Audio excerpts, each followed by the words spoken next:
아, 아, 네, 오늘은 이 몇 장이지? 14장의 이제 마지막, 4장.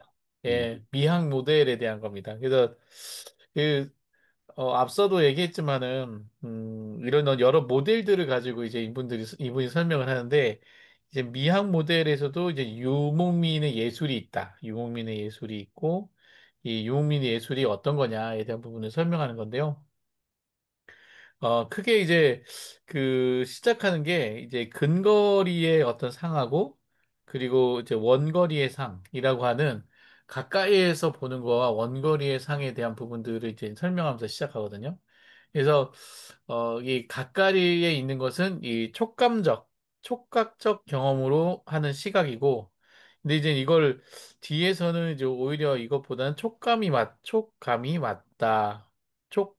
촉지라는 표현을 썼어요, 책에서는. 근데 이진경 그 교수님 그 번역본에서는 촉감이라고 하는데 저는 사실 촉감이 더 와닿는 것 같긴 해요. 촉감이 촉지보다는. 맞지, 촉감. 음, 예, 촉지보다는 그게 와닿긴 해서 그냥 촉감이라고 썼어요. 그래서 이런 어떤 촉감적 경험을 시각이고, 원거리는 이제 멀리서 이제 전체를 조망하는 광학적 시각이다라는 거죠. 그래서 그 원거리에서 볼 때는 어떤 그 공간을 나누고 시키는 어떤 이런 그 시각이고, 가까이서 볼 때는 그 구조나 이런 것들이 아니잖아요. 그냥 걔의 어떤 그 자체, 그 쉐입이지, 자체, 쉐입. 이렇게 예, 모양, 그냥 겉모양. 그 모양 그 자체가 계속 그 끊임없이 변하고 있는 그걸 보게 되는 거예요. 촉감으로 느끼게 되는 거죠. 여러 음, 가지 그 감각을 통해서. 그런 차이인 거죠. 그래서 근거리가 이제 매끈한 것이고, 그 원거리가 이제는 그 조망하면서 보는 어떤 그 홈페인 공간이라는 것입니다. 그래서 두 번째도 이제 보면 이제 그 촉감적 공간과 이제 광학적 공간이 이제 두 번째로 이분이 이제 촉감적이라고 하는 것이 더 낫다. 여기서는 촉각이라고 표현했지만 촉감적이라고 하는 표현이 더 나은데 이거는 그것은 이제 두 감각의 대립을 설정하지 않고 뭐 촉각이라고 했을 때뭐 손이나 뭐 눈이나 뭐 귀나 이런 것들이 서로 대립적으로 돼 있는 게 아니라 이게 어쨌든 종합적으로 그 눈 그 자체가 광학적이지 않은 이러한 기능을 충족시킬 수 있음을 상정해 주기 때문에 촉각보다는 촉감적으로 보는 게 좋다. 그래서 이렇게 표현을 하고요. 이게 촉감이라는 게 결국은 햅틱이더라고요. 햅틱 아시죠? 이렇게 막 그게 누르면 찡찡찡찡 하는 거 있죠. 이런 어떤 음, 반응들. 그런 걸 햅틱이라고 하는데 그런 공간이라는 거죠. 그래서 이제 매끈한 공간과 그 홈페인 공간의 특징이 나오는데 이제 매끈한 공간은 아까 이제 촉감적인 어떤 공간의 요소로서 계속적인 연속적인 변이를 한다. 그래서 방향 그리고 좌표 그리고 상호 결합 등의 이게 이제 그 책에서는 상호 결합을 이제 접속이라는 표현을 있긴 한데 이 상호 결합이 좀 더 나은 것 같아서 이제 상호 결합을 썼습니다. 자신의 방향과 좌표, 상호 결합이 연속적으로 계속 변이하고 있는 것이고 그리고 이동 방식도 뭐 이렇게 확확 움직이는 게 아니라 조금씩 조금씩 이렇게 생성되는 거기 때문에 조금씩 조금씩 이렇게 변하는 거거든요. 그리고 대표적인 공간은 이제 이런 사막이라든지 스텝이라든지 얼음, 바다 같은 순수한 접속의 국지적 공간들이 이제 그게 뭔가 이렇게 구분돼 있지 않고 이렇게 다 뭔가 이렇게 여길 봐도 저기 봐도 비슷한 똑같은 이런 어떤 그 대표적인 공간들이 그런 공간들이고 매끈한 공간들이고 이 관찰자의 위치는 멀리서 보지 않을 뿐만 아니라 멀리서 그것을 보지도 않으며 그 정면에 있지도 않으며 그 안에 있지도 않다. 오히려 차라리 그 위에 있다라는 표현을 쓰는데 이 관찰자가 음 이게 그 책에 이제 이런 내용들이 나오긴 있긴 한데 멀리서 보지 않을 뿐만 아니라 멀리서 그것을 보지도 않으며 그 정면에 있지도 않으며 그 안에 있지도 않다. 차라리 그 위에 있다. 음. 이 관찰자의 위치가 그 상당히 애매하죠. 위에 있다, 옆에 있는 것도 아니고 보지도 않고 좀 이건 좀 읽으면서 이해가 잘 안 되긴 했어요. 뭔 말인지. 이게 영어 전치사로 생각을 해야 될 것 같아. 아, 그래요? 영어 전치사에 보면 look at 보는 거잖아. 네. 그러면 그 정면으로 마주하는 거거든. 그 다음에 그러면 이게 정면에 있지 않다는 얘기는 관찰을 한다는 얘기지. 위에서. 그 아, 안에 있다 그러면 in이거든. in. 그쵸. 예, in the thing. 그 어떤 사물의 안에 있으면 못 보잖아, 전체를. 네, 그쵸. 그래서 over. 그러니까 look over. 위에서 이렇게 내려다보듯이 관찰하는 입장. 이게 이제 관찰자의 위치라는 거지. 아, 그, 그러니까 대상 어떤 사물에 그 안에 들어가 있거나 그 바로 앞에 있거나 이렇게 면에 있는 게 아니라 위에서 이렇게 그 내려다보는 입장. 음, 그게 이제 관찰자의 위치라는 거지. 지금 매끈한 공간에서 얘기를 할 때는.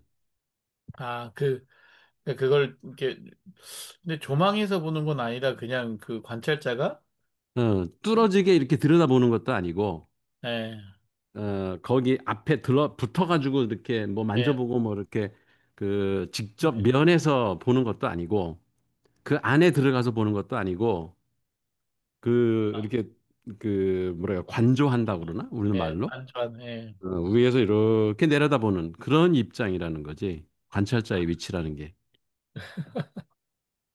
예, 하여튼 그 참 이게 결국은 이 관찰자가 그 그림을 그리는 사람이라든지 예술가의 어떤 그, 그 위치잖아요. 음. 음, 그러니까 어떤 사물을 관찰할 때 예를 들어서 뭐 나비가 이렇게 꽃에 앉아 있는 거를 보려고 그럴 때 우리가 다가가면 나비가 날아갈 거 아니야. 예, 그 안에 갈 수도 없고. 그러니까 음, 이렇게 위에서 내려다보는 거지. 음, 그럴 때 세계가 전체가 다 보이는 거니까. 아. 그렇군요. 그래서 이제 요 에스키모의 공간을 이제 예를 들어서 그 에스키모가 이제 빙판 위에 이제 그, 그걸 짓잖아요. 그 이글루 같은 걸 짓잖아요. 음, 그래서 등거리 투시법 윤곽선이 없고 왜냐면 이게 그 눈하고 그 뭐 그 결국 눈으로 또 그걸 만드는 거기 때문에 그 없고 연기처럼 춤추는 무수한 눈을 제외하고 눈이 볼 수 있는 것은 아무것도 없다. 그 이래도 눈이고 저래도 눈이고 뭔가 경계가 있는 것도 아니고 그런 상황. 그리고 바닥도 경계도 없는 대지. 뭐 하늘도 눈이고 바닥도 눈이고 뭐 다 눈인 거예요.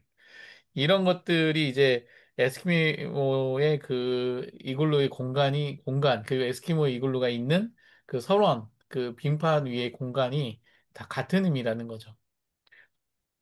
윤곽선이 없고 등거리 뭐 이런 것들이 없다는 겁니다.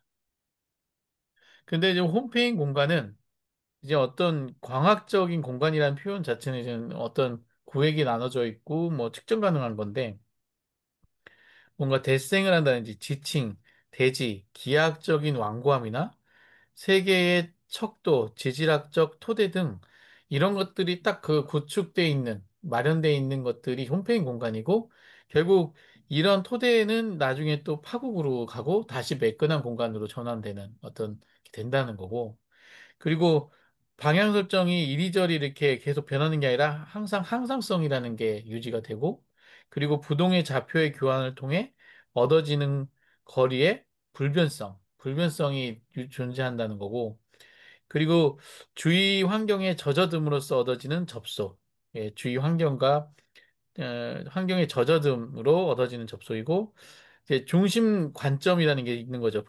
퍼스펙티브가 있고 이게 결국 이제 아랍 건축을 보면 약간 좀 비슷하게 뭐 이렇게 그 순서가 이렇게 있다든지 뭐 낮은 곳에서 시작되는 뭐 공간을 그려나가는 이런 것들을 하면서 아랍 건축 얘기를 하거든요. 근데 지금 이게 홈페인 공간의 사례에 맞는지 모르겠어요. 요거는 다른 데 읽다가 이제 이 내용이 있길래 가져오긴 했는데, 어쨌든 그 아랍의 페르시아의 건축하고 어떤 이글루의 이런 어떤 자유로운 어떤 것들을 같이 비교해서 하더라고요. 그게 이제 아랍 건축도 사실은 이집트 피라미드 그 건축 이런 거에 영향을 많이 받았거든. 그렇죠. 역사적으로 보면. 그래서 그 각도로 재는 듯한 그리고 이렇게 예.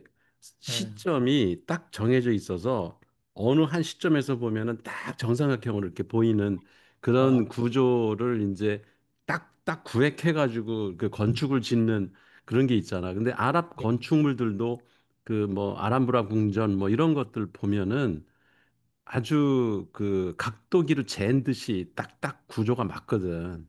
그럼 그러니까 같은, 명확히 그 경계나 이런 게 다 구분이 되는 건축 구조지. 근데 아, 이 그루는 그렇게 안 짓거든. 뭐 네, 자로 잰 듯이 뭐 설계도로다가 딱딱 재서 이렇게 하는 게 아니라 그냥 눈덩어리 이렇게 잘라다가 톱으로 잘라서 이렇게 그냥 대충 예, 쌓으니까 예, 경계가 사실 그 모호해요. 뭐가, 네, 이게 눈하고 막 섞여 있어가지고 이게 멀리서 보면 이 그루가 있는지도 잘 모를 정도로 네, 그렇죠. 예, 그런 거 생각하면은 이게 딱 구분이 되는 것 같아. 네. 그럼 서로 이게 비교가 되는 거네요. 그렇죠? 예.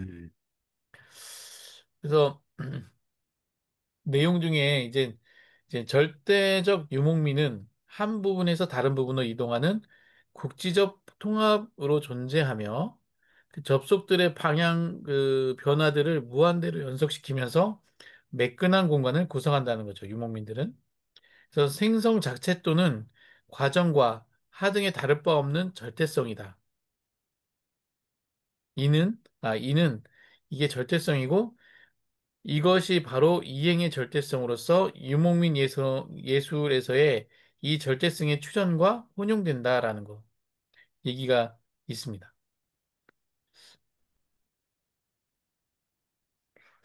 네, 이 얘기를 뽑으면서 오늘 되게 뭔가 중요하다고 생각했는데 갑자기 까먹었어요. 절대적 유목민.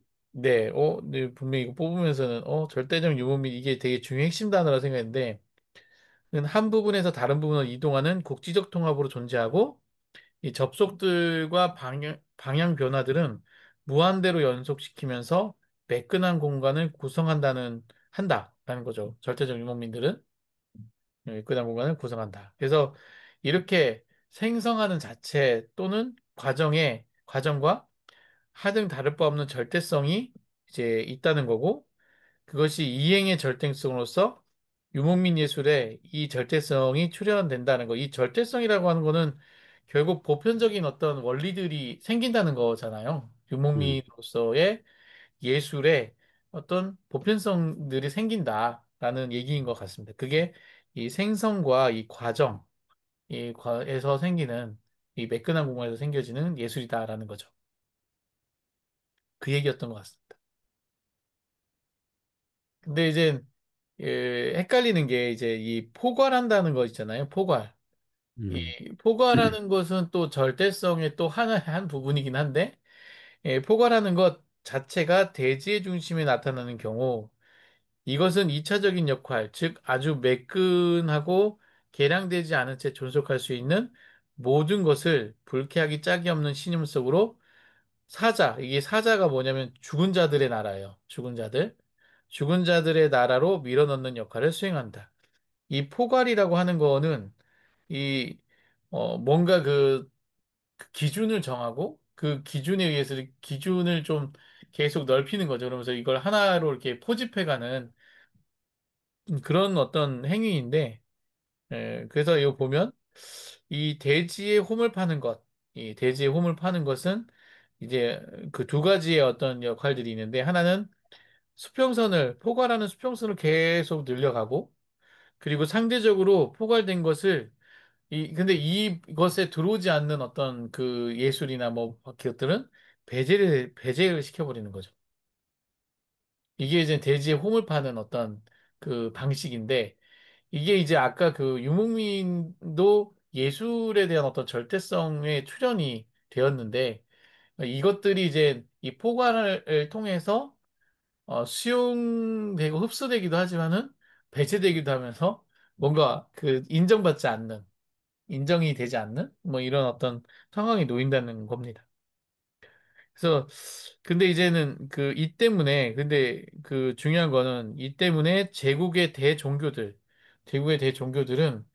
매끈한 공간이 필요하다는 거죠. 이런 어떤 포괄하기 위해서 필요한데 그러나 그것은 단지 매끄러운 공간의 하나의 법, 즉 모든 점에서 노모스에 대립하여 절대적인 것으로 전환시키는 하나의 법을 위해서일 뿐이다라는 거죠. 하지만 이게 뭔가 그 매끈한 공간을 통해 가지고 계속 하는 것 같지만 결국은 포괄하는 어떤 이 것 자체가 하나의 그 어, 그 제국의 어떤 그런 뭐라고 해야 되나 대지에 홈을 파는 것과 같은 그런 역할들을 하게 된다는 거죠. 그 초창기의 어떤 접근은 그런 얘기들인 것 같아요.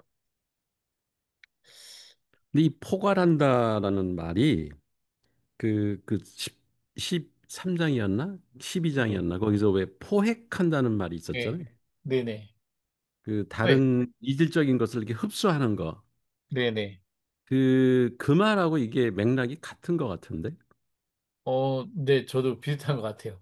그러니까 국가 장치는 어, 그 전쟁 기계를 포획하거든. 네, 그렇죠. 이게 이질적인 거지. 그 새롭게 막 탈주하고 하는 그런 전쟁 기계들의 그러니까 변이가 생기잖아. 걔들 때문에. 네네. 그러면 그거를 포획을 하면 그게 이제 제도화되고 국가 장치에 흡수가 되면서 국가 장치라고 하는 놈이 그 규모도 커지거나 뭐 확장이 되고 이런 과정.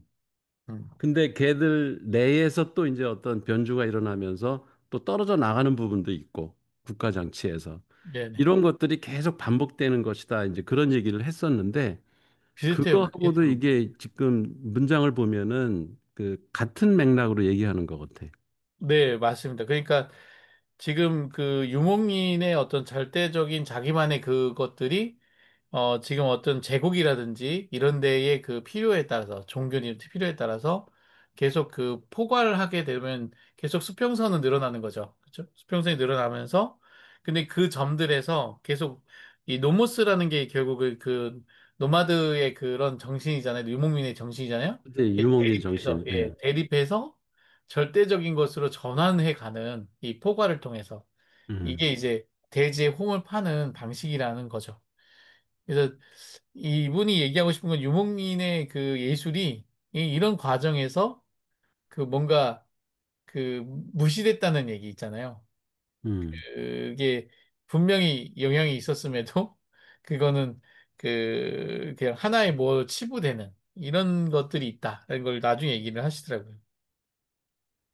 그러니까 이게 어, 플랑이라고 하는 거, 그 예. 매끈한 공간을 구성해 놓으면 그러면 여러 개의 수평선들이 막 그 접속을 한다고 이렇게 한 그렇죠. 방향으로 가다가 예.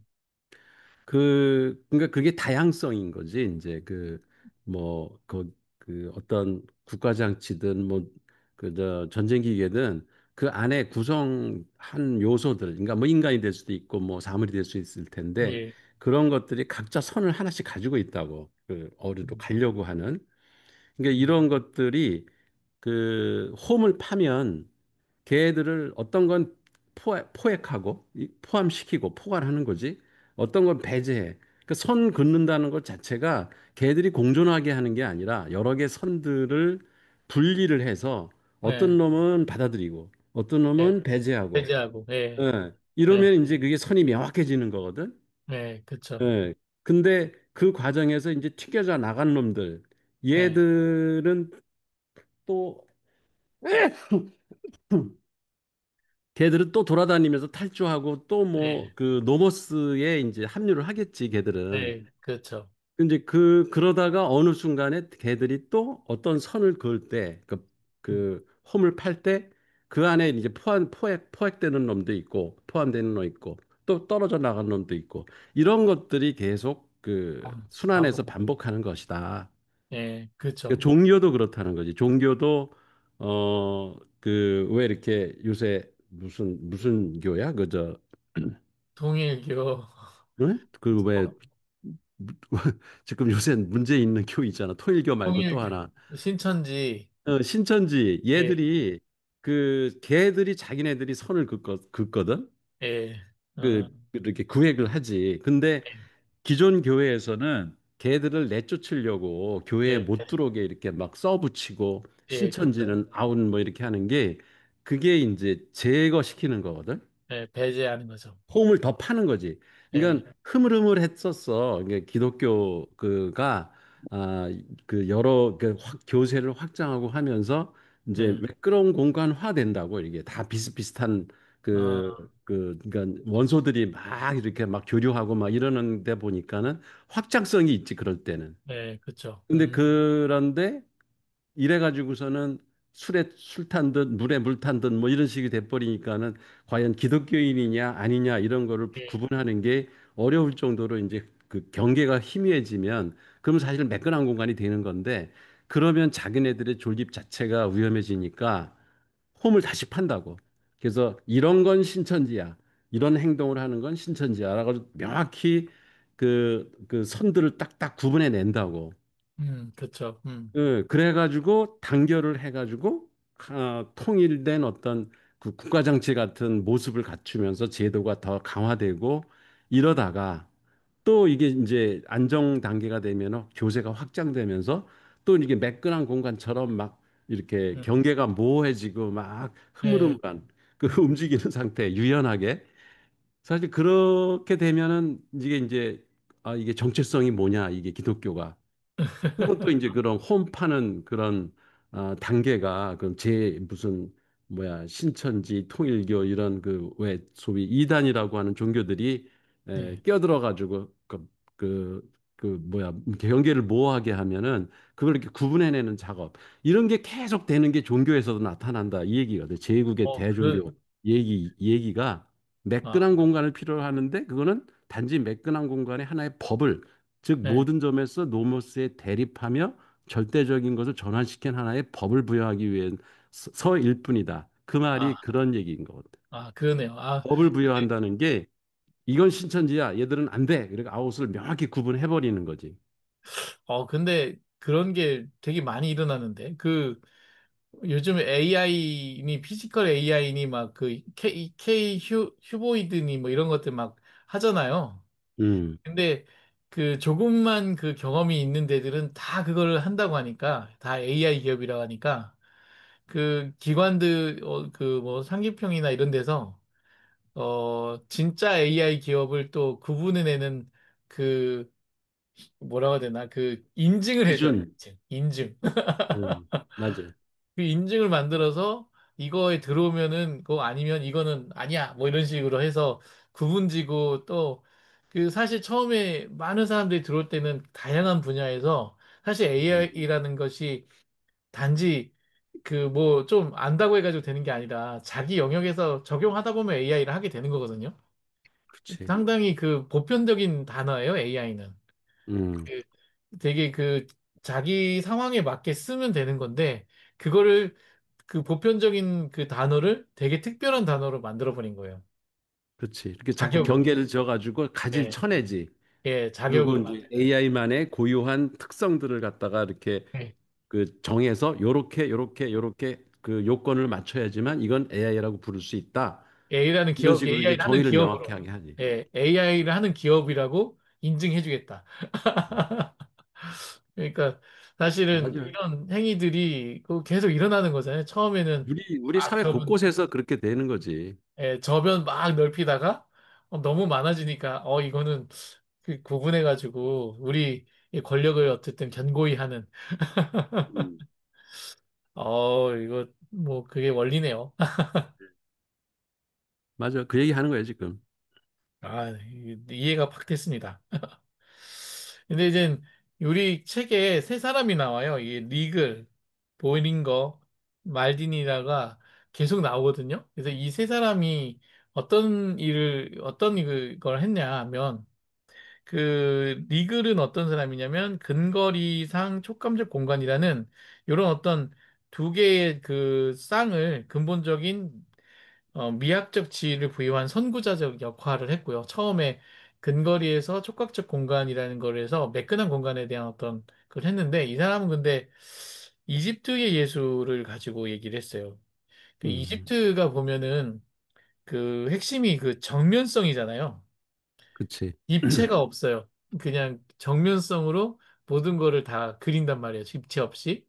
음, 그러니까 그거 자체가 되게 뭐라고 했나, 그, 입체라고 하는 건 원근법도 주고 뭐 이러는 어떤 것들이 있는데, 이거는 이제는 폼파인 공간인 거고, 그냥 그 자체의 그 느낌 그대로, 뭐 자기가 뭔가 더 강조하고 싶은 걸 키우고 뭐하고 이러는 것들의 그 자체를 이제 매끈한 공간으로 이 사람은 봤어요.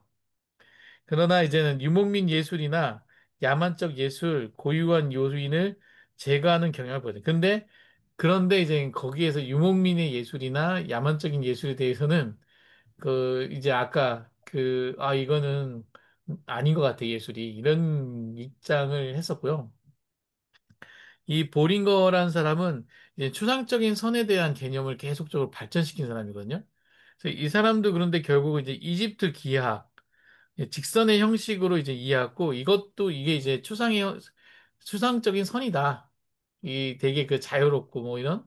그래서 나중에는 고딕적 선 또는 북방적 선이라는 두 번째 형식을 제시를 합니다. 이게 책에 있는 내용이긴 한데, 그리고 이 고딕적 선은 이 추상적인 것은 강렬도적 삶이며 표현적 가치를 취하는데 더없이 유기적이다. 그래서 이 고딕적 선이라고 하는 거는 어떤 그 선 그 자체에 그게 모양이 아니라 거기에 가치가 있다는 건데, 가치.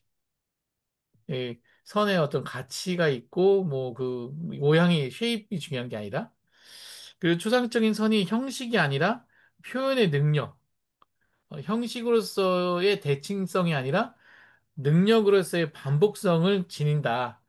이게 이제 이분이 그 추상적인 선은 그 형식, 그 선의 어떤 형식이 아니라 그 내부에 있는 어떤 표현의 능력이나 능력으로서의 반복성에 대한 부분들을 강조했죠.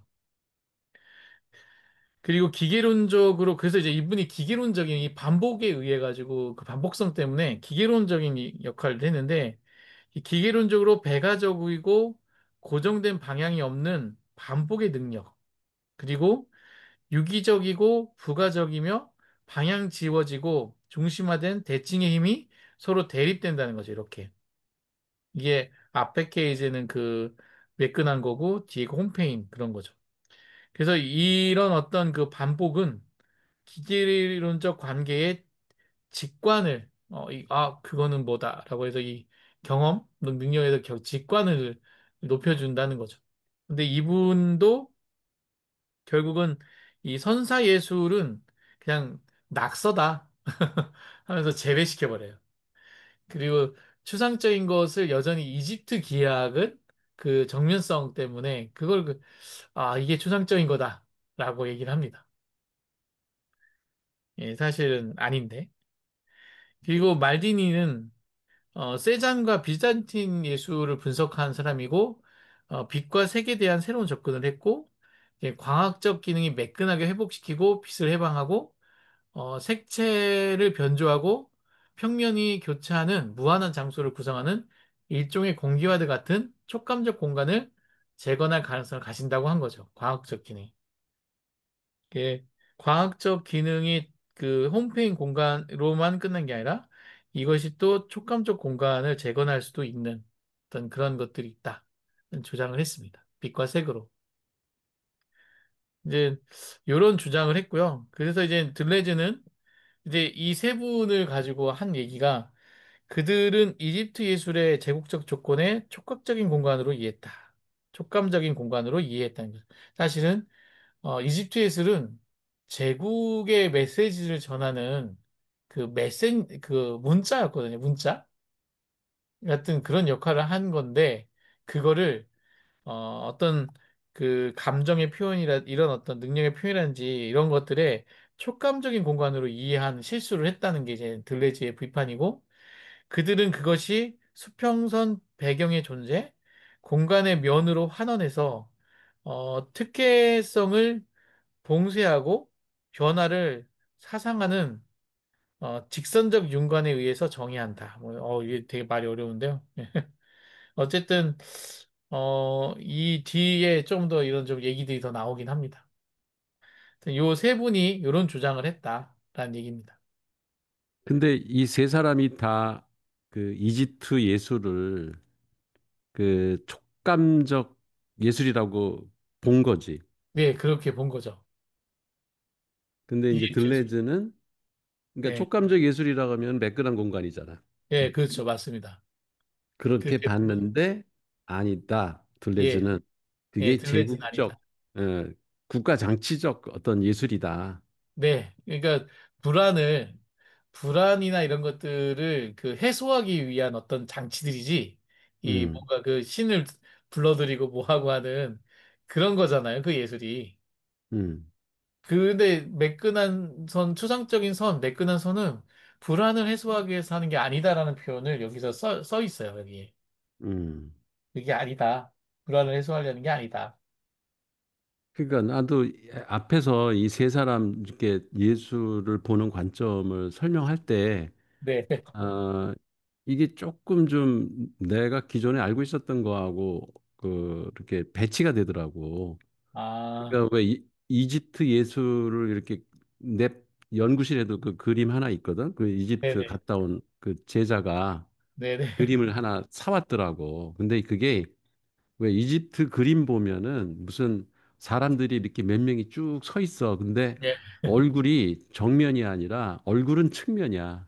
그렇죠. 근데 몸은 또 정면이야. 물론 정면이 그렇죠.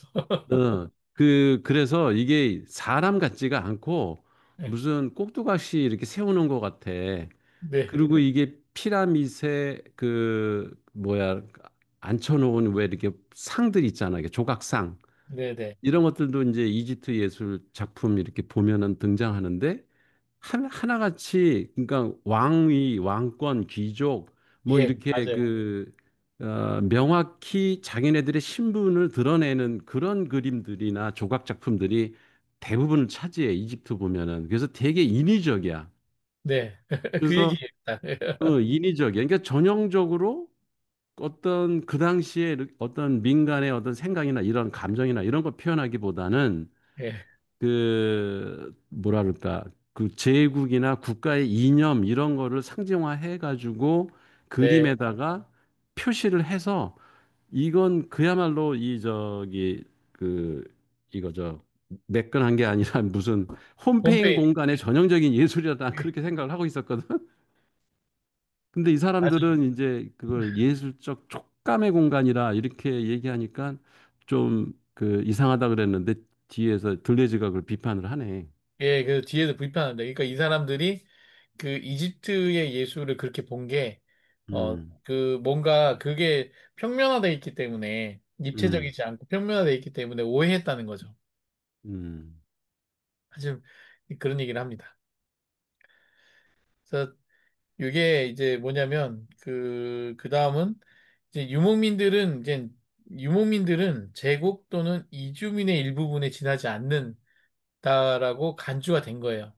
그러니까 음, 제국이 확장이 되면 계속 이렇게 흡수가 되잖아요. 여러 유목민들이 있지 않습니까? 근데 음, 그렇게 간주가 되면서 유목민들이 갖고 있었던 고유한 예술 의지, 이분들이 분명히 예술 의지가 있는데 음, 그게 지금 부정되었다는 거죠.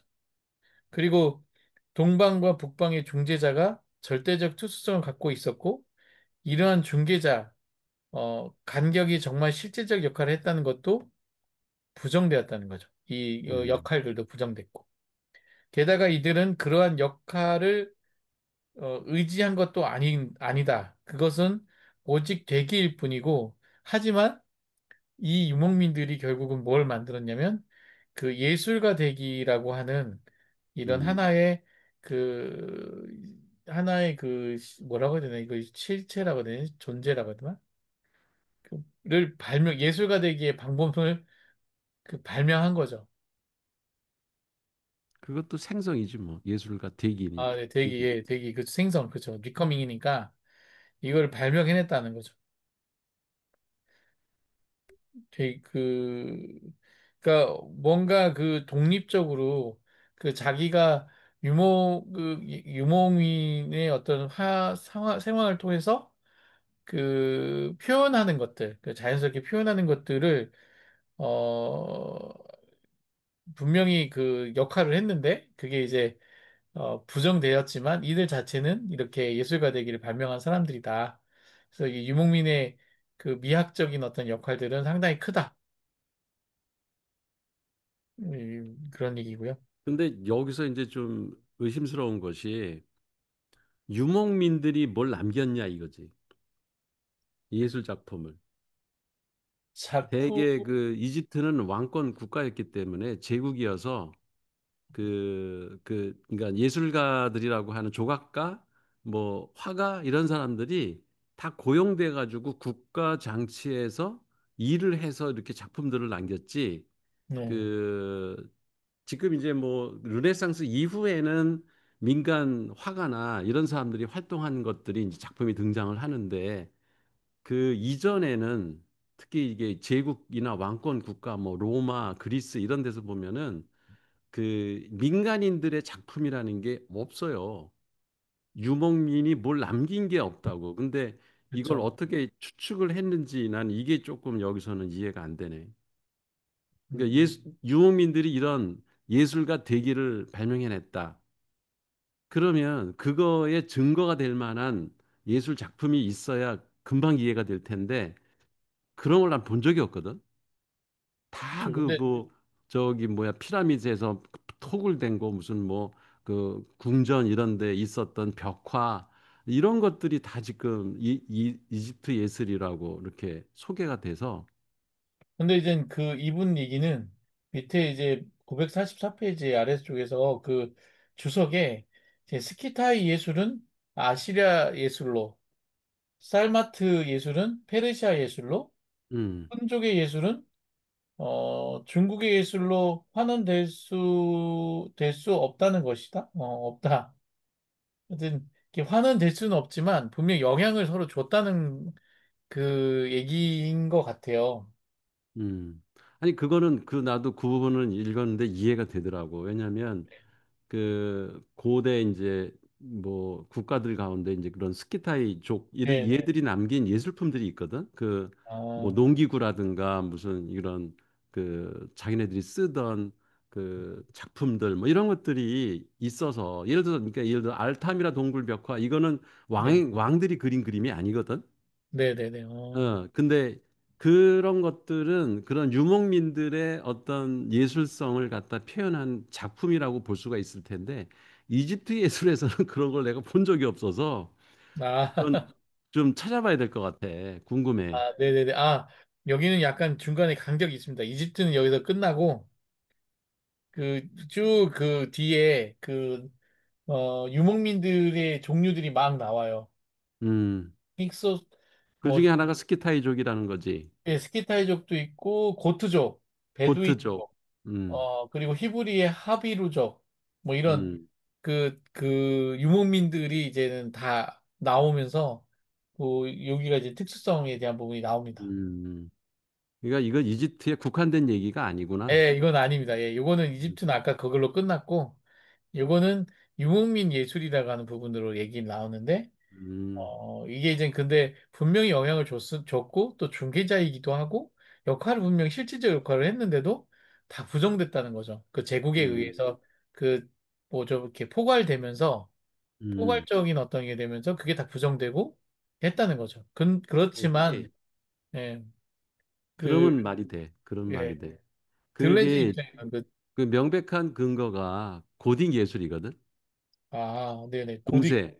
그게 예, 이제 비잔틴 예술에서 고딕으로 넘어갈 때 그 우리가 유럽 여행하면은 뭐 고딕 건축 무슨 고딕 벽화 뭐 하여튼 고딕 예술이라는 게 되게 말을 많이 듣거든. 네네. 근데 그게 고트족이 되게 야만족이었대.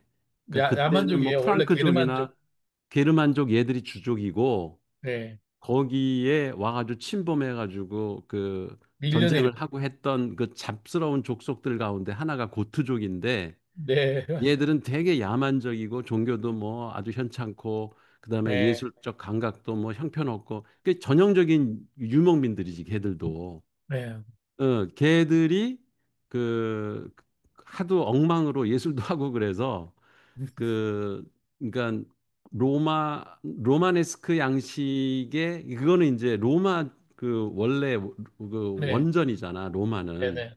네. 그거를 따르는 전통적인 예술 그 방식이 있는데 그거를 벗어난 그 자유분방한 예술을 고딕 그러니까 고트족이나 하는 예술을 한다 이렇게 비아냥거리던 아, 것이 어떤 그게 아, 뭐 프랑스 무슨 뭐 비평가가 그렇게 얘기를 했는데 네. 그것 때문에 이제 고딕 양식이라는 게 생겼다고 하더라고. 나중에 생긴 아, 말이래 그게 고딕 양식이라는 말이. 아, 그러니까 고통스럽다.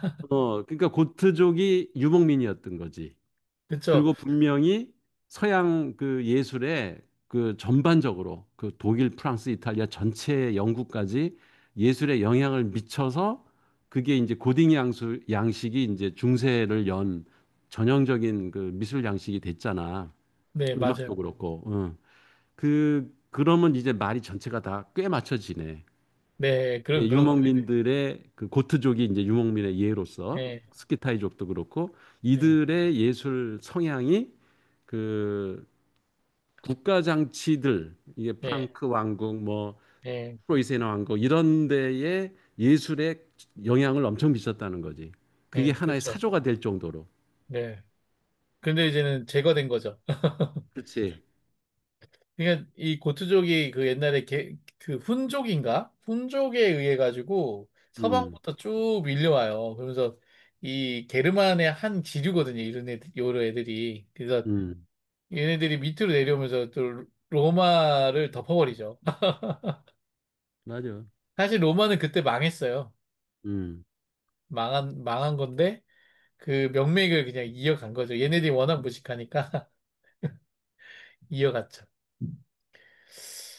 예, 그래서 그런 얘기고요. 그래서 이제 여기서 또 나오는 얘기가 추상적인 선과 유기적인 선이라는 게 나오고 이 추상적인 선에서는 이제 보링거가 이 예술에 대한 부분들 아까 얘기했듯이 예술 의지라고 하는 표현을 가지고 이 추상적인 선을 표현했고요.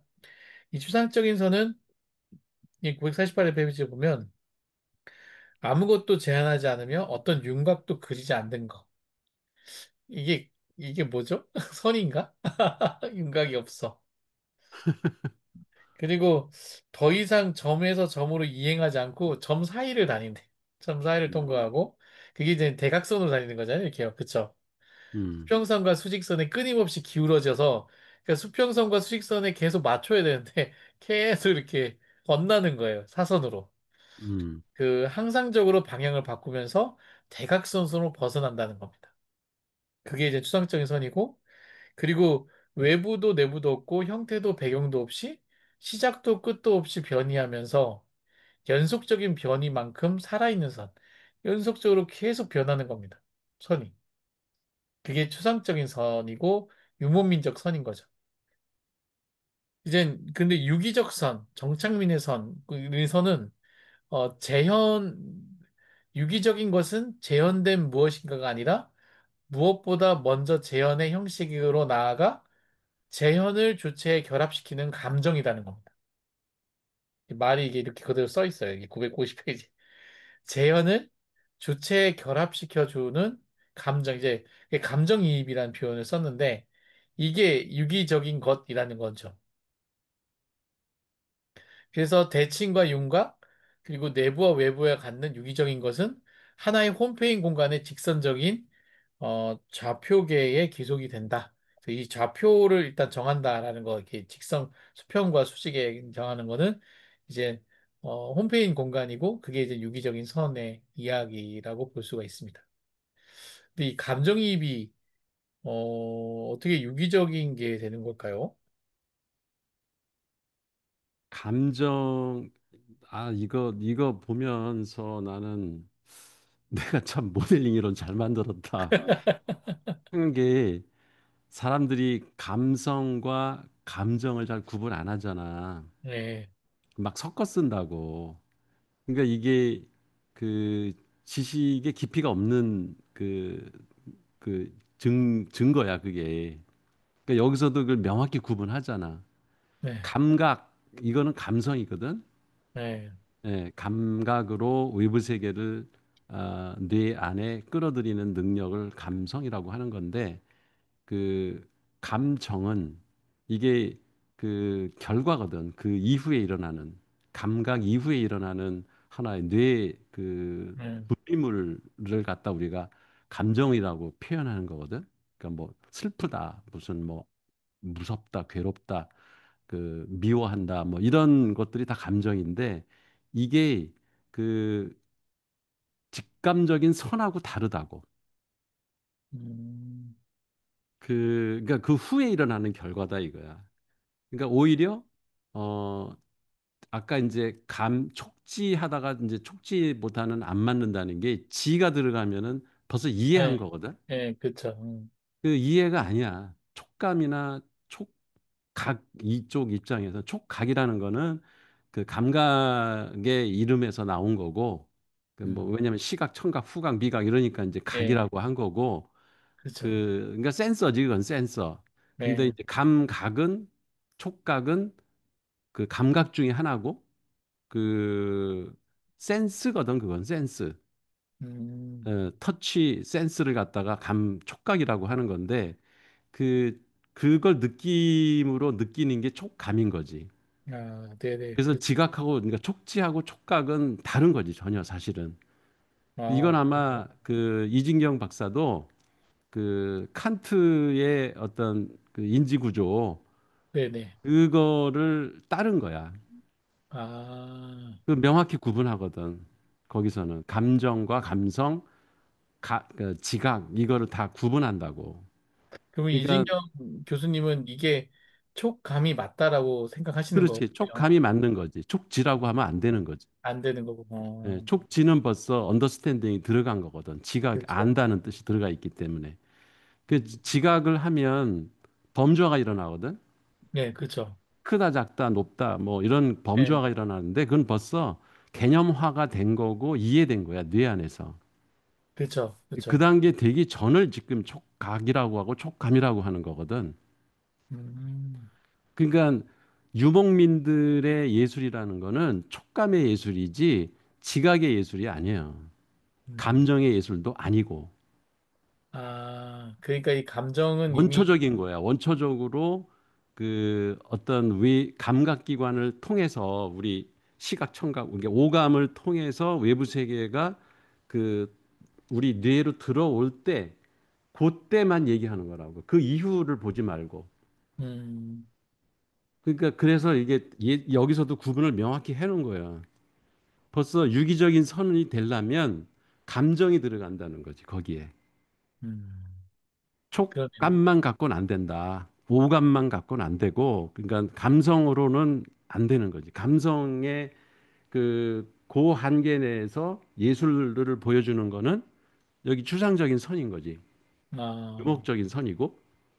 근데 그 이후 단계, 어쨌든 그 촉감 이후의 단계가 그 개입되기 시작하면 벌써 인간적인 것이 들어가는 거예요. 인간의 인지적 어떤 능력, 그러니까 뭐 이해한다. 그러니까 뭐 범주화해가지고 뭐 구분하고 하는 거, 그것도 지각이거든. 네. 그리고 감정도 이미 벌써 인위적인 인간만이 느낄 수 음, 있는 감정이 거기 개입되면서 순수한 촉감의 영역을 벗어난 거거든.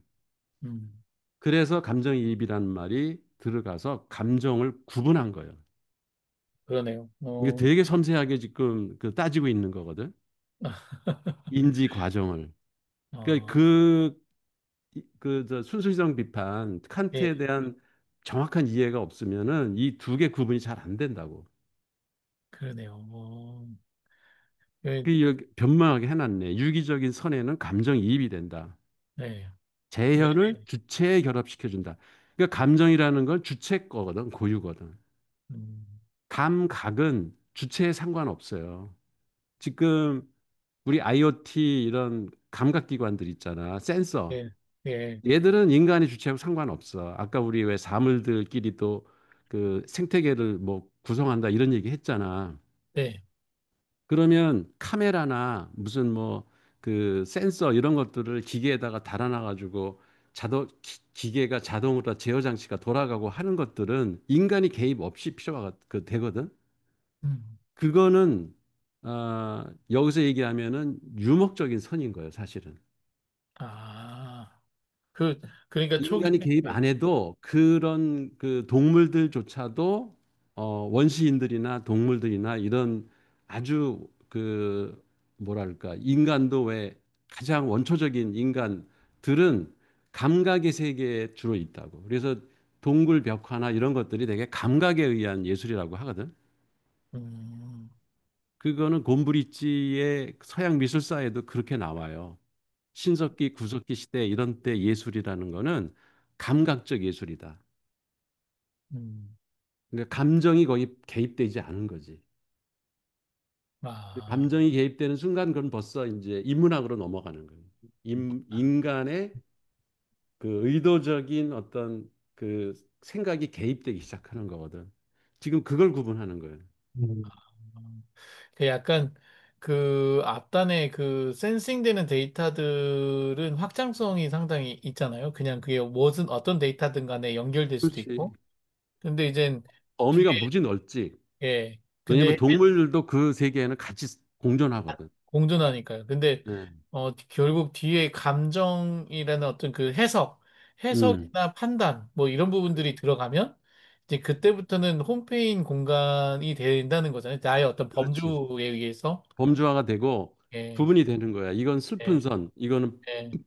기쁜 선, 그러니까요. 이거는 두려운 선 이렇게 구분이 되는 거예요. 근데 그 그렇죠. 이전에는 그렇게 구분이 없는 거지. 없는 것. 그냥 이렇게 인지만 돼 있, 그 뭐야 이렇게 센스만 돼 있는 거지. 촉감만 야. 돼 있는 거지. 근데 그렇게 그, 이해하니까 되게 도움이 많이 되는데요. 네. 그러면 지금 매 예술적인 표현이, 원시적인 예술 표현이 오히려, 그때는 감정조차 이입되지 않은 감각의 어떤 그렇지. 형태였다면, 지금 예. 이제 다시 현대 예술이 그 감각적 표현으로 가는 게 초현대 예술 그런 거잖아요. 요즘. 그렇지 않고 음. 그 근대 이후, 그러니까 르네상스 이후 예술 가운데에서 그렇게 감각 세계를 표현하려고 시도했던 게 그 인상파. 저기 추상 아니 저 인상파 아니에요? 인상파야 인상파. 인상파. 예. 마네, 음. 모네, 드가 뭐 이런 사람들. 그 사람들은 감정이나 그림에다가 인간의 감정이나 어떤 이 그 인간 사회의 어떤 그 뭐 위계 질서라든가 신분이라든가 이런 거를 표현을 안 하려고 일부러 그냥 빛에 이렇게 비친 자연의 빛에 비친 그걸 그대로 표현하려고 하는 게 이게 인상파거든. 음, 그게 바로 이게 유목적인 그 예술이야, 그게 음, 인상파가. 근데 그 후에는 그 추상적인 거 뭐 뭐랄까 그러니까 뭐야 그 입체파 뭐 이런 것들은 어떻게 보면 인간이 상상해서 만들어낸 그 이성의 영역에서 그린 그림들이라서 아, 그 어떻게 보면 이성의 영역에서 그린 그림이라서 감각 세계의 그림하고는 다른 거지. 음. 음, 그렇군요. 그 현대 예술이라고 해서 꼭 한쪽 방향으로 간 게 아니네요. 그 여러 방향에서 예, 현대 예술은 그거를 그 파마다 예술 예술가마다 추구하는 바가 다양한 거예요, 지금은. 그렇게 감각적인 세계를 그리려고도 하고 완전히 자기가 상상해서 그러니까 뭐 자기의 이성적인 세계를 그리려고도 하고 그런 파들이 다양하게 나타나는 거지. 음, 그러니까 이제 그 근대 예술 이전에는 어떤 그 발전, 예술의 발전 과정에서 어떤 특정한 영역만 그리려고 했었는데 지금 현대 예술에서는 그게 경계가 다 무너진 거지, 이제. 어떤 특정한 것들만 그리는 게 아니라 그러니까 우리 뇌 안에서 일어나는 여러 그 인지 과정들을 다 예술의 대상으로 이렇게 생각하는 그런 세계가 된 거지. 그래서 현대 예술이 이해하기가 힘들다고. 그게 뭘 그리려고 했었던 건가? 이걸 이해하기가 그림만 봐가지고 몰라요, 잘. 그러네요. 설명을 꼭 들어야 돼. 설명을 들어야 되는 것 같아요. 네, 알겠습니다. 그리고 그 예술 의지를 결여하고 있는 뭐 선사적인 것, 야만적인 것, 유아기적인 것, 여전히 이러한 모방에 의존하고 있지만 이와 반대로 완전히 선사적인 예술이 존재한다면 그것은 직선이 아니라 추상적인 선을 사용했기 때문이다. 그리고 이제 예술은 처음부터 추상적이며 그 기원부터 추상적인 것 이외에 다른 것일 수 없었다. 그래서 이 예술이라고 하는 것 자체는 처음부터 추상적이었다는 거죠. 유목민의 어떤 그 감각, 촉감에서 오는 그것을 표현하는 것부터가 이제 시작이 되었다라는 얘기를 지금 하는 것 같습니다. 이걸 교수님, 쉽게 이해하려면 추상적이라는 거를 버추얼이라고 차라리 이해하는 게 훨씬 더 빠를 것 같아. 아, 버추얼? 실제가 아니다 이거지. 네, 그렇죠. 다 가상의 세계를 만들어내는 거거든, 예술이. 그렇죠. 가상세계죠. 그 교수님, 아까 우리 선사적인 것에서 뭐 이제 그 동굴 벽화라든지 알타미라 동굴 벽화라든지 우리 그 어디 울산에 있는 그 벽화라든지 이런 거에는 이제 감정이 없다고 했잖아요. 감정이 없지. 예. 그런데 그때 사람들은 감정이 없었을까요? 아니, 감정이 있고 여부의 문제가 아니라 예, 그 예술가가 예, 그 그림을 그릴 때, 예를 들어서 예, 뭐 울산 암각화를 이렇게 만들 때 감정을 배제하고 음, 팩트 있는 사실, 자기가 관찰한 사물의 모습을 그대로 모방해서 그리는 그럴 수가 있는 거지. 음, 그 얘기를 인상파처럼. 하는 거지. 그 사람들이 감정이 없을 수가 있겠어? 음, 당연히 감정이 있겠지. 예. 뭐 그럼 마네 모네가 감정이 없는 사람들이 아니잖아. 근데 예. 일부러 배제한 거지. 음, 음, 그걸 개입시키는 순간 인위적인 게 되니까. 그리고 감정을 개입시키는 순간 뭐가 되냐면 누구를 생각하고 예술을 할 거 아니야. 예술 작품을 만들 거 아니야. 그 얘기는 임금을 위해서 만든다. 아부하려고. 뭐 기독교 예술에서는 신을 생각하고 신에 대한 존경심을 표현하기 위해서 그 미켈란젤로 이 사람들이 그림을 그린다. 그건 벌써 많은 감정이 들어가 있는 거야, 그건. 그러면 그때 그림은 그 시대의 것은 우리가 예술이라고 이제 가끔씩 이제 예술이라고 하고 이렇게 하자 이제 표현하는 것 같은데 그럼 예술이라고는 할 수는 없는 거네요. 아니지. 예, 그거를 겠죠. 예술의 한 종류로 보는 거지. 음, 유목 예술인 거지. 유목 예술. 예, 그렇죠. 그래서 그게 이제 그렇게 인간이 자꾸 개입을 해가지고 자기네들의 인간적인 감정과 인간적인 어떤 그 자기네들의 사회 질서, 계급 이런 것들을 그림에다가 표현하려고 했던 것이 르네상스 예술이고 음, 그거에 그러니까 신문이 난 거지. 음, 한 예술 사조에서는 그 마네 모네 이런 사람들은 무슨 너무 그 예술이라는 게 자연의 모습을 그대로 담아내면 되지. 그렇게 상상을 하고 그 뭐 신분을 구별하고 무슨 그 저기 귀족들은 더 멋있게 그리고 이런 게 싫은 거야.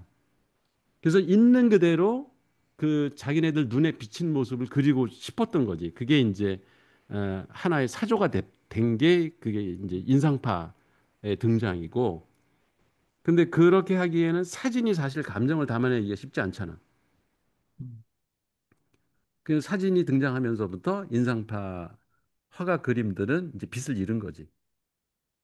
음, 그러면서 이제 그 이후에는 오히려 그렇게 극사실주의, 뭐 요새도 왜 무슨 물방울 이렇게 그리는 것도 있고, 예, 막 그 그림 보면은 진짜 이게 사람이 그린 건가 할 정도로 아주 사물을 그대로 그리는 것들이 있잖아요. 네, 그게 사실은 그것도 감정을 다 배제한 거예요. 그 극사실주의라는 것들이. 근데 그런 게 또 이제 등장을 하고 이제 공존을 하는 거지 지금은. 그 추상적으로 자기가 상상해서 뭐 그 그리는 그림도 있고 입체파 그림도 있고 뭐 피카소 이런 피카소 그림은 거의 인위적이에요. 자연의 모습하고는 오히려 멀어. 완전히 인간의 상상에 의해서 다 기호를 만들어낸 그림이거든. 그 그렇죠. 그런 것들이 공존하는 사회가 된 거지 지금은. 음, 아직도 한쪽에서는 그냥 있는 그대로 그리려고 그래. 그런 사람들이 있어, 화가가. 음, 감정을 다 배제하고. 그거는 이제 유목적인 예술을 사랑하는 사람들인 거고. 근데 이제 인간의 상상력, 미래에 대한 그 뭐 이미지 막 이런 것들을 그려내는 사람들은 그 뭐 요새 현대 화가들은 그런 사람들이 많지. 그렇죠. 근데 이 분은 들레즈는 그 예술 의지나 예술의 어떤 시작을 지금 그 유목민의 그 예술에서 좀 더 그 매끈한 어떤 걸로 보고 온 것 같아요. 근데 음, 그렇다고 해서 홈페인 그런 어떤 예술들을 무시한 것 그런 건 아니고 그렇지. 지금 어쨌든 상대적으로 그 소외되어 있는 예술이 이제 유목민의 예술을 다시 이제 부각시키는 거죠. 음. 음. 근데 그 어쨌든 공존하지 않습니까? 홈페인 것과 매끈한 것은 서로 공존하고 있기 때문에 이게 왜 이런 얘기가 나왔는가 이렇게 유추해 보면은 이런 것 같아. 예술가들이 제일 싫어하는 게 재현이거든. 그쵸. 레프레젠테이션. 그게 플라톤의 얘기로 하면 미메시스, 모방. 맞아요. 자연의 모습을 그대로 그 담아내는 게 모방이잖아. 네. 그거를 현대 예술가들은 싫어하죠. 아주 싫어한다고. 그렇게 하는 거는 예술도 아니다. 근데 이제 들레즈는 거기에 약간 반기를 드는 것 같아. 예, 그런 그것도 것 같아요. 유목적인 예술이다. 예, 그래서 여기 모방이란 말도 아까 나오잖아. 네네, 그쵸. 여기. 여기 있네. 여기. 그 다음 페이지 위에 보면은 뭐 예술 의지를 결여하고 있는 선사적인 것, 야만적인 것, 유화적인 것은 여전히 이러한 모방에 의존하고 있지만 이런 말이 나오잖아. 이게 미메시스라고. 그러네요. 그쵸. 오히려 선사적인 예술, 그러니까 그 아까 보면은 그 세 사람이 이 선사적인 예술을 재배시킨 거잖아요. 낙서라고 음. 생각하고. 그러니까 이집트 예술이 이게 그 순수 모방이 아니라는 게 이미 인간들이 그 계급이나 자기네들의 사고 구조를 그림에 표현을 한 거예요. 어떻게 음, 인간이 머리는 옆으로 돌아가고 몸은 앞으로 있고 그런 사람이 어디가 있냐고. 그 인위적으로 조작한 거지. 그 벌써 허물 판 거예요, 그거는. 음, 근데 그러고 그걸 보니까, 감각적인 예술이라고 위에 사람들이 얘기를 하니까 들레즈는 네, 아니야, 그거 아니야. 이미 그거는 국가 장치에 의해서 만들어진 인위적인 예술이야라고 얘기하는 거야. 네, 음. 그런 거죠. 그러니까 네, 이걸 좀 혼돈했고, 한것 같아요. 그러니까 예술이라고 생각하는 걸 처음부터 추상적이라고 얘기하는 게 예술의 정의를 말한다면, 그거는 음, 지금 여기서 설명하는 매끈한 공간 상황에서의 네, 가 예술이고 그 음, 예술이 그러니까 매끈한 공간에서는 이제 선도 추상적인 거고 실제 아닌 건데 거기서부터 인간의 의지가 개입되는 그 어떤 체계 홈페인 공간, 네, 직선이든 뭐든 음, 그런 어떤 미술로 말하면 어떤 학파 조성이든 그런 것들이 생기는 것이 지금 이제 홈페인 공간이 생기는 거죠. 예. 음, 그렇죠. 네, 네, 그런 거죠. 그러면서 이제 그것이 추상에서 벗어난다. 아, 그 말인 거구나. 그러니까 네, 이거 음, 원시적인 그래서 절대적 선사가 원래는 예술이다. 그러니까 그것도 이렇게 문장을 이제 네, 이해했어요. 그게 이게 중간에서 보니까 아, 맞아요, 맞아요. 아, 그럼 이해가 되죠. 아, 네. 맞아요. 그러니까 이제 그 옛날에 선사 그 예술은 아까 그 누구냐 보링거라는 사람은 낙서라고 그랬어 낙서. 그 음, 얘기는 그 감정이 있는 게 아니고요. 그냥 그린 거예요. 모양 음, 그대로 그려보고 이제 음, 그런 것들이 이제 그 무시가 됐다는 거죠. 그 후대 홈페인 공간에 국가 장치의 어떤 거기서는 무시가 됐는데, 예. 무시했지만 사실은 이제 유목민의 어떤 예술은 거기서부터 시작한 음, 거고 그들의 음, 예술 의지가 되게 음, 있었다. 그리고 그게 이제 추상적인 선의 시작이다. 시작이다 음, 이렇게 얘기를 하면서 음, 다시 조명하는 것 같아요. 그 음, 시대를. 그러니까 음, 어차피 예술은 추상적인 선을 그리는 거예요. 네. 그렇죠. 맞아요. 그렇죠. 음. 그 예. 여기 문장이 명확하게 쓰네. 제국적인 선에 상이한 주요 유형들, 즉 이집트의 직선적인 선. 이게 네. 음, 제국적인 선인 거야. 음, 그렇죠. 아시리아의 그 유기적인 선. 네. 그러니까 이미 감정이 개입되고 인간의 어떤 철학, 뭐 종교 이런 것들이 다 반영된 선들이거든, 이거는. 음, 그렇죠. 중국의 초현실적인 포괄적인 선. 이것도 다 인위적으로 다 그 제국의 어떤 상징성 이런 거를 표현하려고 했던 예술인 거야, 이게 다. 그래서 음, 변질이라고 했잖아요. 이미 음. 추상적인 그래서 선을 추상적인 변질시킨 선을 거고. 변질시킨 거지. 예. 음, 음, 음. 그것을 매끈한 공간에서 떼어내 그것의 구체적인 가치를 부여하는 거죠. 그렇지. 음, 가치가 이제 개입이 된 거죠. 음. 그게 이제 뭐 왕권이든 아니면 자기 자랑이든 그런 게 들어가는 거죠. 아, 그러면 딱 이해가 되네요. 그러니까 처음에 매끈한 공간에서 예술의 시작이 점점 이제 홈페인 공간으로부터 체계가 잡힌 예술들이 발전하면서 이제 어느 정도 홈이 파지니까 또 매끈한 공간 쪽으로 지금 올라간 거잖아. 수상. 음, 네, 그렇죠. 네, 그러니까 현대 예술이 막 그런 거 이제 초원시적인 그런 또 예술이 나오면서 음, 음, 이제 그게 예술이다, 본질적 예술이다 또 외치는 그 매끈한 공간들이 나타나는 거죠. 음. 네. 그러니까 여기서 구체적으로 언급은 안 됐지만 인상파는 매끈한 공간을 만들고 싶었던 거지. 아, 그러네요. 네. 아, 그렇죠. 이게 그 시간적 개념이 홈페인 것이 어느 정도 완전히 파지기 전에 매끄러운 공간이 항상 생기는 게 아니라 적당한 어떤 우리가 기준할 수 없는 페인 공간이 어느 정도 생기다가 다시 매끈한 그 공간의 이탈이 일어나는 건 탄력 또한 항상 페인 공간에서는 부분적으로 일어나는 거니까. 예, 음, 맞아. 네, 그게 이제 중세 지금도 이렇게 르네상스의 홈이 많이 파졌지만 예술 음, 안에서도 음, 누군가는 또 어떤 또, 예술가는 이걸 예, 매끈한 이탈이 공간을 일어나죠. 만들려고 누군가 탈출하고 있을 거예요. 네, 그렇죠. 그렇죠. 그러니까 그게 이제 시대에 상관없이 탈영토화는 이루어지는 거니까 그렇지. 시대사조의 매끈한 공간 이탈이 미술사조에도 일어났죠. 야, 그렇게 또 범주가 정리가 되네요. 음, 참, 근데 야, 이게 대단하네. 예. 저는 요 단어가 되게 재밌었는데요.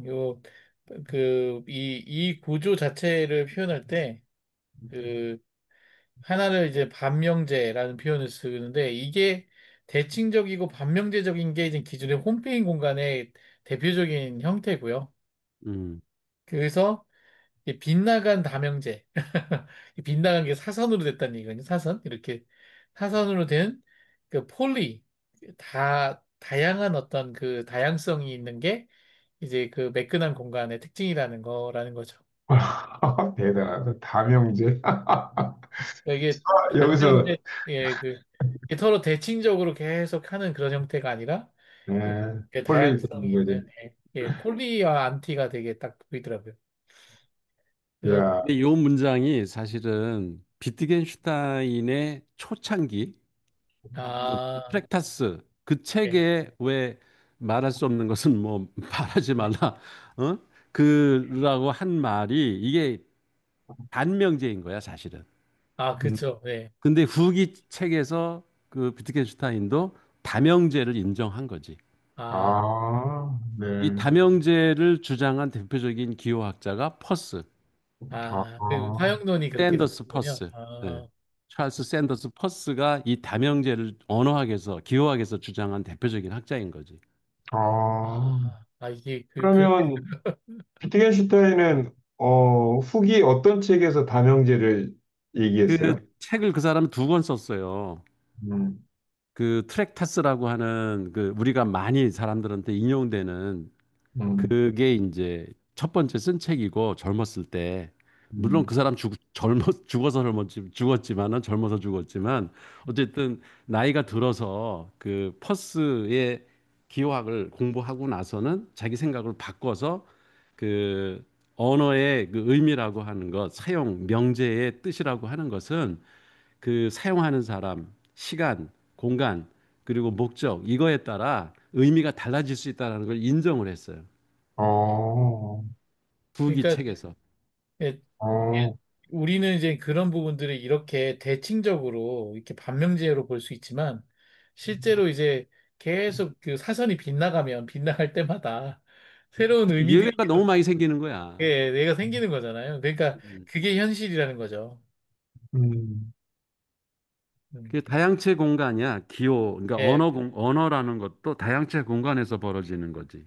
그러니까 음, 이게 화용론이더라고요. 그 다양체를 매니폴드로 맞아. 생각하면 화용론이야, 그게. 언어로 예, 보면 화용론이야. 예, 그게 다 화용론이더라고요. 매니폴드가 그러면 그 다양 그 같은 근데 같지 않은 그 서로 이렇게 껍질이 다른 이렇게 음. 되게 그 하나로 연결되더라고요. 그래서 펄스를 봐야 되는 거 아닌가? 뭐 이런 생각을 했어요. 음, 그러니까 그 단명제 그 뭐 대칭적인 단명제 여기에 플러스 컨텍스트 아, 그 상황 맥락 이게 그러니까 개입되면 이제 다 명제가 되는 거지. 그렇죠. 컨텍스트라는 게 결합이 됨으로써 그렇죠. 의미가 음, 컨텍스트. 달라지는 거지. 이게 저는 요즘 깨달음이 하나가 이제 기존의 그 AI라고 했을 때 AI의 그 행동 인식은 그 단명제거든요. 하나의 반명제 정도밖에 없는데 그렇죠. 이게 상황에 따라 가지고 다양한 의미를 갖는다는 거예요. 음, 왜냐하면 해변에서 모두가 누워 있는 상황에서 사람이 눕는 거는 자연스러운 거거든요. 그거는 뭐 문제가 아니에요. 그런데 모두가 서 있는 상황에서 사람이 갑자기 눕는다. 이거는 사고가 난 거거든요. 그러니까 컨텍스트에 따라서 똑같은 행위가 다르게 해석되는 거예요. 맞아. 근데 음. 이게 지금 AI 쪽에서 이 앞단만 지금 열심히 지금 만들고 있지 이 음. 컨텍스트를 고려한 이런 거는 아직 그 사람들이 생각하지 못하고 있어요. 음, 그거는 사실상 사람들이 컨텍스를 요구하는 질문을 하지 않죠. 우리의 네, 체계가 네, 반명제 쪽으로 하지 않으면 너 거짓말한다고 네, 해버리니까 네. 그러니까 오히려 어떻게 생각하면 얘가 반명제가 아닌 다명제로서 초창기에 지가 검색해서 막 얘기를 했던 건데 경우의 수를 수없이 했는데 우리의 체계가 그걸 안 받아들이는 거지. 네. 그러면서 그걸 거짓말이라고 해버리니까 얘가 갖고 있는 정보 인식 자체의 다면성을 보여주면 우리는 그걸 수렴할 수가 없는 거죠. 그러니까 지금 국방도 가면 다 어떤 객체를 인식하는 데에 집중돼 있지 어느 상황에서 객체를 인식하는 부분은 아직 없어요. 와우. 그러면 결국은 약하지. 예, 음, 결국은 이렇게 갈 거라는 거잖아요. 음, 이렇게 갈 거예요. 그러면 저는 지금 맞아. 이미 여기 쪽에 집중하고 있어요. 어, 이 기- 진짜 이것도 그러면 AI가 이쪽에다가 학습시키는 것도 이것도 철학적 배경이 있는 사람들만 네. 학습을 시키겠네. 근데 아니 자연스럽게 사람들이 왜 안 맞지? 왜 이렇게 얘는 오류가 많지? 왜 이렇게 내가 생각하는 상황하고 안 맞게 오류를 아니 그 행동을 뱉어내지? 행동을 센싱하지? 이런 의문이 생길 때 딱 음, 상황이 필요하구나라고 그때서 알게 얘기하겠죠. 근데 음, 아. 근데 그걸 그러면 이제 오히려 지금 그 얘기는 그 어쩌면 예, AI가 대답하는 상황이 반명제 형태로 우리가 예, 요구하는 형태로 돼 있는 거고 거죠. 예, AI는 자연스럽게 온전한 어떻게 보면 초창기에 예. 다명제로 우리한테 얘기했는데 수렴 체계에 우리가 반명제 형태로 우리가 그거를 인식하니까 안 하고 있다가 그건 이제 거부하는 사람들이 있는가 하면 지금 박 대표 말은 만약에 수렴하는 사람이 그 다명제 형태의 의식을 갖고 있다면 AI한테 이제 그렇게 경우의 수를 여러 가지로 심지어 이제 넣어주죠. 거짓말까지 포함한 거기에서 거기에 컨택트를 나누어서 거기 한번 그거 나눠봐 하는 순간 걔가 솔루션이 될 수 있다는 얘기잖아. 그렇죠. 그러니까 지금 이미 네. 상황을 설명하는 솔루션들이 나왔기 때문에 그전에는 아, 없었어요. 그 아, 이미지를 텍스트로 바꿔주고 이런 게 없었단 말이에요. 근데 에, 이제 나온단 말이에요. 그러면 그걸 빨리 접목해서 이 에, 상황과 인식을 같이 하면 이게 정확하게 또 되는 거죠. 이런 게 이게 철학의 묘미예요.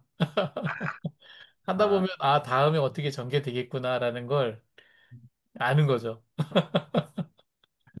저도 좀 깨닫는 게 있는 게요. 지난번 우리 박이사님 발표했을 때 내가 이거 수학 교육자들은 체계가 무너져 갖고 이거 어떡하지? 근데 예, 학습적인 지금도 명제에 대한 얘기가 이게 네. 명제는 수학의 가장 기본적인 랭귀지인데 이 네. 안에서 지금 이거를 가르치는데 명제식 언어로 수학을 가르치지 않는다는 정의 그러면 이건 정의도 풀어낼 수가 없고 정리는 당연히 나올 수가 없고 그 성질을 이용한 문제 해결이란 건 존재 자체도 안 하고 이거 체계가 완전히 무너져 버리는 건데 어떻게 생각하면 문제 해결자들이 인간의식이 절대적인 어쩌면 그 의식을 수목형 사고로 체계화한 게 우리가 사고의 그 형을 좁힌 건데도 불구하고 그걸로 우리의 시선이 세계를 바라보고 그거의 과학의 물리학적 발달도 이루어졌다는 또 넌센스가 그게 어떤 한 부분을 뚫을 수도 있다는 건데, 그걸 어떻게 뚫었을까? 이 고민이었거든요. 근데 어, 이게 체계가 그 한 시선으로 보더라도 그게 고도화되면 그 한 꼭지점은 그게 그 다양한 시선이 아니더라도 접촉이 가능한 그 시점이 이게 또 여러 다양성이기 때문에 그 우리가 얘기하는 그, 그 꼭지점은 갈 수 있다는 거죠. 굳이 네, 그렇죠. 한, 다양하게. 다양하니까, 다양성이니까. 네, 어쨌든 그렇죠. 꼭지점에 올라가다 보면 꼭지점에서 그쪽으로 점프는 가능한 거야. 그 네, 그렇죠. 과정에서는 안 보이는데 꼭지점에서 점프가 가능해서 거기서 이렇게 바라볼 수 있는 그것이 가능한 것 같다는 생각이 드는 거예요. 음, 그런데 그게 그런 사람들이 우리가 지금 실체 이르는 길이나 이런 책들에서 그 다양체에 대한 그더 큰 범주에서 언어적 체계를 이렇게 또 책을 쓰게 되면 이제 그 문제는 그 밑에 수묵형 사고로 이미 그 꼭지점에 아직 도달하지 못하는 의식과 언어를 가진 사람들은 그걸 도저히 이해하기가 힘들다는 거예요. 우리가 그 경험을 했으니까. 네, 그렇죠. 이해하기는 힘들다는 거예요. 예. 네, 예, 그러니까 이게 교육 체계가 이런 체계적인 어 먼저 그 상위 개념의 본주로 뭐 이렇게 알려주고, 그러니까 수학 교육도 마찬가지로 이건 뭔가 철학적인 이런 사고의 그 언어 배경 안에서 수학도 언어니까 이건 지금 언어학계의 어떤 개념이 굉장히 중요한 이거 뭔가 기본적으로 아주 중요한 기본을 생각해야 될 그 언어의 인지인데 뭐 이런 생각이 계속 들었어요. 그게 어 가긴 갈 수 있는데 이걸 어떻게 만들어야 되지? 나중엔 이거 분명히 얘기할 것 같은데. 예? 예, 그렇죠. 예. 한순간 그러니까 또 얼마 맞아요. 전에 저기 그 뉴스를 봤는데 요새는 이제 수학의 여러 가지 난제를 이제 한 분야가 아니라 뭐 통합 수학 뭐 그런 식으로 해갖고서 이제 분야별로 이제 수학이 이제 뭐 한 엄청 오래 이제 수학 분야가 이제 발전해 왔잖아요.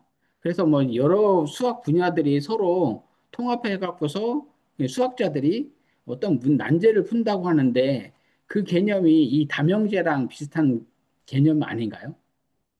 그러니까 비슷할 수 있어요. 왜냐하면 대부분 난제를 풀었다는 개념이 예, 기존의 공리로 푸는 건 없으니까. 예, 예, 예. 네, 그러니까 기존의 공리 아니, 없다기보다 기존의 공리보다 새로운 결국은 공리를 만들어내고 새로운 성질을 만들어낸 거니까 어쨌든 기존의 의식에서 어떻게 보면 여기로 말하면 탈형태화를 한 거죠. 그래서 매끈한 공간에서 관조하듯이 본 문제 해결 관점이 맞다면은 이게 어떻게 보면 이 다명제 형태가 문제 해결이 굉장히 중요한 솔루션일 수도 있죠. 예. 그 다양한 형태의 것들이 계속 탈주하면서 그 사선으로 가면서 다양한 형태가 있다는 거를, 아니, 어, 음, 있다는 것을 인정하는 거가 중요한 것 같아요. 그래서 하나의 길만 있는 게 아니다. 예. 음, 네. 근데 다음은 이제 생명인데, 이제 이게 모든 것에 생기가 있다면, 이게 책에는 좀 다르게 표현이 되어 있습니다. 근데 이진경 교수님 글이 훨씬 이해하기 쉬워서 이 글로 쓰긴 했거든요. 모든 것에 생기가 있다면 그것은 모든 것이 유기적이고 유기체화되었기 때문이 아니다. 이게 아니라는 거죠.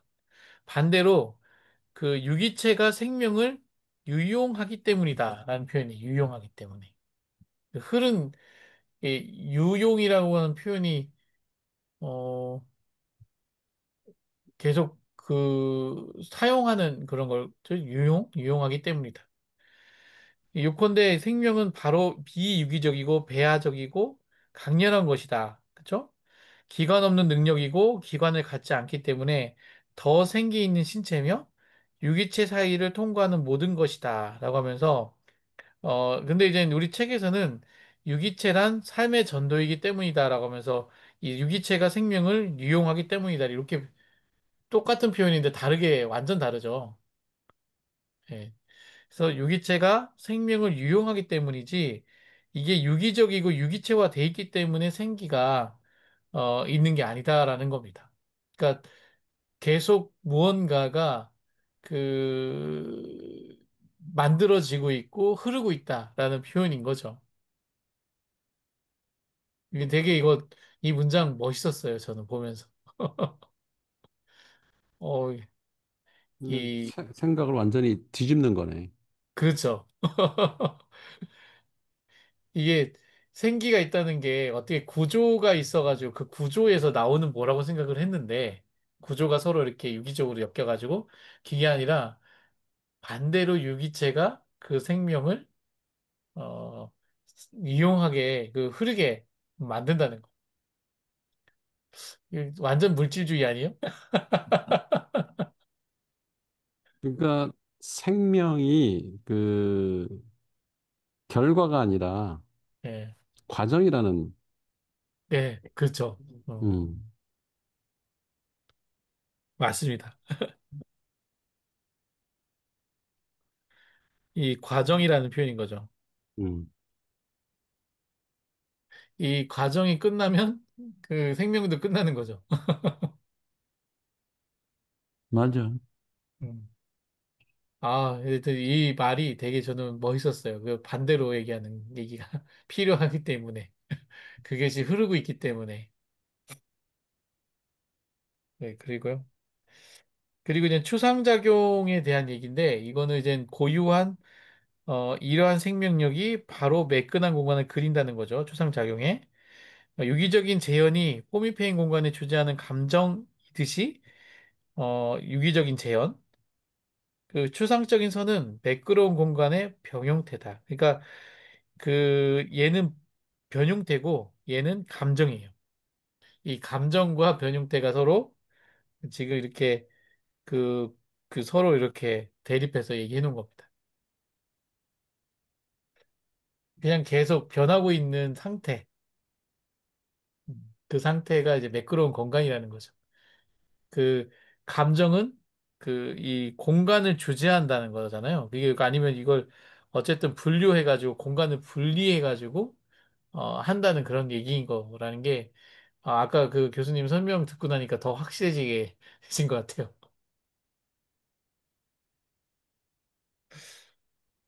따라서 여기서 그렇다면 현대 예술에서 추상적인 거란 무엇인가? 이거 아까 우리 질문했던 거잖아요. 예, 이게 뭐냐? 어떠한 윤곽도 그리지 않고 어떠한 형태도 제한하지 않고 계속 방향을 바꾸는 선이 바로 현대 예술에서의 추상적인 선이라고 하는데 이 참 뭔지 모르겠어요. 모르는 게 당연하지. 아니 윤곽도 없고 그리지도 않고 그 제한하지도 않고 방향도 바꾸고 그럼 뭐 이거 그냥 실타래 그 뭐지 그냥 이 낙서잖아. 그 낙서라고 그러잖아. 그 모딜리아니 그림 뭐 그 잭슨 플락 뭐 이런 사람들 그림 보면은 뭘 그린 건지도 잘 모르겠잖아. 아 그래서 낙서처럼 그리는 거군요. 음. 형태 제한도 없고 예, 방향도 바꾸고. 그러니까 자유롭게 상상의 나래를 펼치는 거지 뭐. 제가 그게 추상적인 선이군요. 음.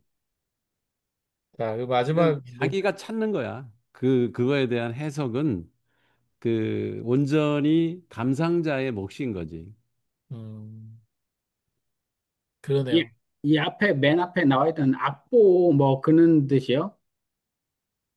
맨 네? 처음에 그림 아니 우리 여기 말고 우리 이 천개의 고원 처음에 시작할 때 무슨 악보가 있었던 것 같은데 그는 거. 아, 막 그리 이제 악보가 제대로 된 악보가 아니었고 그렇잖아요. 네네, 그쵸. 네.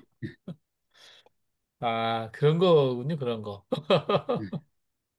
음악도 그 현대 음악 그건 저기야. 그러니까 우리가 클래식 이런 전통적인 음악에 익숙해져 있으면 현대 음악 들으면은 이게 무슨 음악이야. 막 중간에 뭐 그릇 깨지는 소리도 나고 뭐 아유 못 들어줄 정도예요. 근데 또 그쵸. 그거를 그냥 진짜 예술이라고 막 그 음악에 빠져 있는 사람들도 있어. 근데 이제 그치. 블레즈 이런 철학을 공부한 사람들은 자유롭게 넘나들겠지. 그런 음악의 장르, 다양한 장르를 골고루 다 즐길 수 있는 그 감성, 그게 감성이네. 느낄 음, 수 있는 능력을 가지고 있는 사람들이 있을 거라고. 나는 그 경지까지 못 간 것 같고, 못 들어주겠더라고. 아, 저도 못 들어주겠더라고요. 예전에 행위예술이라고 해갖고서 이제 뭐 어떤 이게 아직 이름은 기억 안 나는데 머리 이렇게 깎 이제 완전 이렇게 중같이 깎고서 했던 한복 입고 한 사람이 피아노 치는데 피아노 위에다가 그 저기 선율 있잖아요. 선 위에다가 접시를 올려놓더라고요. 그러면서 음, 거기서 이제 연주를 하는 겁니다. 그게 행위예술이라고. 이제 그거 이제 그 갑자기 그게 생각났습니다. 교수님이 얘기한 음. 거 아니에요. 현대예술, 현대음악. 그러니까, 아이, 지금 그 듣기 어려운 곡들이 많아요. 아직 그 경지를 저도 못 간 것 같아요. 무슨 재미를 봐야 되는가가 모르겠어요. 억지로 볼 거 없어. 네, 그래서 이제 마지막으로 끊임없는 전환과 생성이 된다. 그래서 홈페인 것과 매끈한 것은 서로 계속 그 순환하면서 그 서로 왔다 갔다 하는 것이지 하나가 아니다는 부분을 좀 더 설명을 합니다. 그래서 이분이 이제 모델을 늘리지 마라. 모델 늘리지 말라고 하더라고요.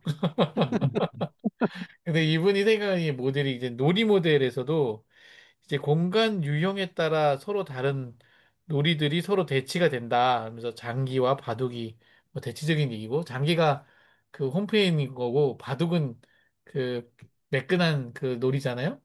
음, 그리고 이 사유학의 모델에서도 이 내용에 너무 편착하지 마라. 이 내용이 아니고 사유의 어떤 일반 이론, 형식, 사유의 이론, 그러니까 사유에 대한 사유의 이론 이런 관점에서 그 이런 형식이나 방식, 양태, 기능들을 다루는 이런 것들을 하라는 거죠.